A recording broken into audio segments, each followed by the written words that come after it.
Hi friends, ஆடி வெள்ளி special ragi இனிப்பு பிடிக்க கொழுக்கட்டை எப்படி செய்கிறதுன்னு பார்க்கலாம் வாங்க. 1 டேபிள் ஸ்பூன் அளவு நெய் சேர்த்துக்கோங்க. நெய் உருகினதும் 1 கப் ராகி மாவு சேர்த்துக்கலாம். ஸ்லோ ஃப்ளேமில் வச்சு நம்ம பொறுமையாக வறுத்து எடுத்துக்கலாம். கருகிடாமல் வறுத்து எடுத்துக்கோங்க. ராகி மாவு இந்த அளவுக்கு நல்லா வறுபட்டு வந்ததுக்கப்புறம் நம்ம அடுப்பை ஆஃப் பண்ணி ஆற வச்சு எடுத்துக்கலாம். இப்போது 1 கப் ராகி மாவுக்கு 1 கப் வெல்லம் சேர்த்துக்கலாம். தண்ணி சேர்த்து அடுப்பில் சூடு பண்ணிக்கோங்க. வெள்ளம் நல்லா இது மாதிரி கரைஞ்சி வந்ததுக்கப்புறம் நம்ம அடுப்பை ஆஃப் பண்ணி வறுத்து வச்சுருக்க மாவில் சேர்த்துக்கலாம். டஸ்ட்டு ஏதாவது இருக்கும், அதனால் வடிகட்டி சேர்த்துக்கலாம். கொஞ்சமாக உப்பு சேர்த்துக்கோங்க.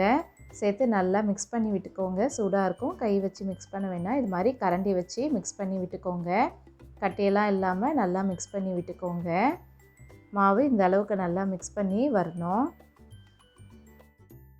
மாவை நல்லா இது மாதிரி மிக்ஸ் பண்ணி எடுத்ததும் நம்ம 1/2 கப் தேங்காய் துருவலை சேர்த்துக்கலாம்.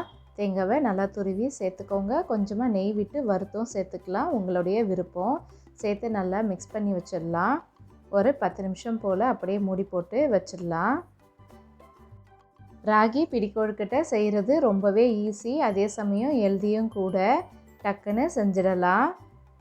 ஒரு 10 நிமிஷம் மூடி போட்டு நம்ம வச்சதுக்கப்புறம் பாருங்கள், நல்லா இது மாதிரி டைட் ஆகிடுச்சு.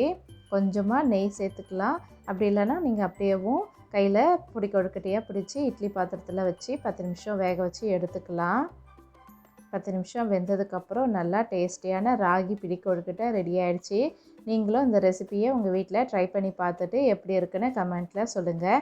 இந்த வீடியோ உங்களுக்கு பிடிச்சிருந்தால் லைக் பண்ணுங்கள், ஷேர் பண்ணுங்கள், கமெண்ட் பண்ணுங்கள், மறக்காமல் சப்ஸ்கிரைப் பண்ணுங்கள். Thank you, by by. நெக்ஸ்ட் வீடியோவில் பார்க்கலாம்.